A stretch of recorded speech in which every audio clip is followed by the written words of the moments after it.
I'm Kevin Coleman with the Sign Up Post, and I am again in the office of the Ross County Commissioners with David Glass. Mm-hmm. I think I last spoke to you when you were about a month after you started in this office. Yeah, something like that, right? Sort of getting to know you Mm-hmm. as a freshman, the youngest of the three commissioners. Yeah. And since then, we've had a lot of things going on, really No doubt. big news. Right. But before we get to the paper mill, I want to ask you about Preservation Hall. Sure. And that is the Big Canal Warehouse at the corner of East Main and North Mulberry Streets. That's been sort of preserved for 50 years, and there's an effort to get it developed. And as a preservationist and a historian, and this is the bicentennial of the start of the canal system in Ohio, I'm anxious to see that building preserved. The commissioners were asked to help out with that by the Port Authority. So can you explain the context of this? Sure. And I would start by saying I agree with you, Kevin. I think that, first of all, preservation, historical preservation in general, and redevelopment of historical buildings in downtown Chillicothe, it's something that I think our community should be proud of. It's a beautiful aspect of our community, and so I support redevelopment of the canal building. The question, though, and where I might differ, or where I've been pretty consistent in articulating my position, is around not only the government's role in that, but particularly the role as using the Port Authority as the mechanism for redevelopment of that location. And so, to give you the context, there has been effort that's actually occurred over the course of several years to look at redeveloping that site. In 2024, the Ross County Commissioners created the Ross County Port Authority. That was prior to me being on the Board of Commissioners, but I've worked with port authorities in my career. I think they have tremendous utility for economic development. And the way that we've created our Port Authority in Ross County is that it is tied to our economic development organization. So we've got the Greater Chillicothe Ross County Development, which is tied to the Chillicothe Community Improvement Corporation, and those same folks work as the contract agents of the Ross County Port Authority. And Tammy Leonardo is Tammy part of all Leonardo, that. yes. And Tiffany actually serves as the director of the Port Authority. Tammy sits on the board. The Port Authority Board of Directors is appointed by the Ross County Commissioners, and by statute, port authorities really exist to extend. They have mechanisms, or they have legal ability to do certain things that county government, as a standalone government, can't do. So there's utility that can be deployed for economic development, and I think that's really a valuable tool for our community. But to give you context around where things are today and where, what conversation has occurred over the course of the last couple months. Yeah, go ahead. I did a story after the Port Authority was starting up, I think maybe about a year ago. Probably. It's been around for just about a year, yeah. And it's not necessarily an airport or a seaport.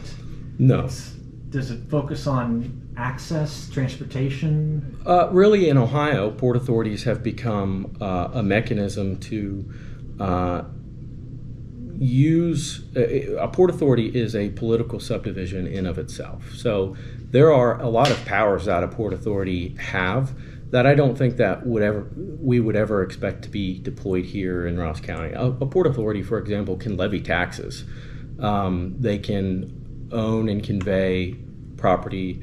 The most useful tool that they use is to assist economic development by reducing sales taxes, which is beneficial for communities like ours, because most of the construction materials for economic development, say a factory or a warehouse or something like that, those materials aren't purchased here anyway. So we're not those folks aren't foregoing sales taxes that would be coming to Ross County, but they offer the opportunity for savings and better engagement to support economic growth.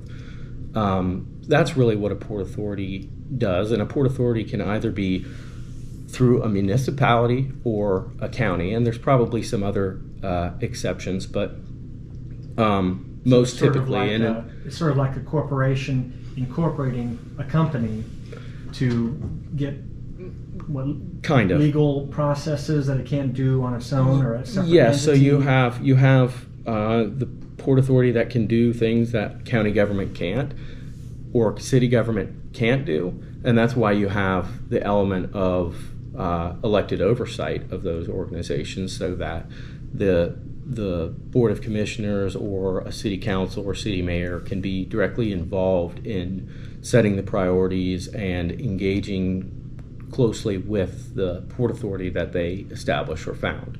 And so in a good setup, and I think that we have a good setup here in Ross County, you have not a separate entity that's competing with your existing economic development efforts. They're tied together so that under one umbrella you have more utility and more ability to deploy economic development tools to support growth that employs people and grows the base economy. Okay, so you're thinking the Port Authority is not the right agency to help with Preservation Hall. That's where my position has been. So, the proposal itself for Preservation Hall, I think, is really cool, and what it envisions as what could be at this location. You have a really old, 250 plus year old building that sits at a prominent intersection in Chillicothe. Maybe 175. Okay, you said 1850s yeah, and 60s. yeah, definitely the canal era, Yeah. and definitely a lot of opportunity with that building that is exciting.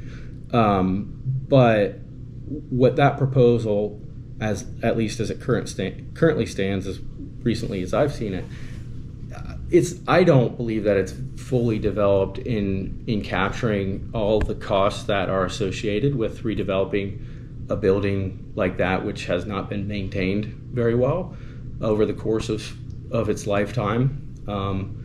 And also it doesn't, the current proposal doesn't identify any non-public funding opportunities. And so really, there's seed money that was requested from the commissioners by the Port Authority to purchase that building, but that would be only for the Port Authority to purchase that. The other proposed funding mechanisms are primarily through competitive grants or tax incentives and tax rebates associated with historical preservation. So those to are begin funds with, that they may not have and may not be able to get. right. And the overall proposal, which is $10 million, I feel, just based upon experience in my career and even here in the commissioner's office, that's probably a pretty low number for what it would take for a building like that to be rehabbed. And so there's more detail that I would like to know before that conversation would even go forward. But you bring up an important point, which is why I think I was vocally in opposition to the Port Authority being the mechanism, is that I don't believe that the Port Authority is the appropriate mechanism to lead a project like that, for several reasons.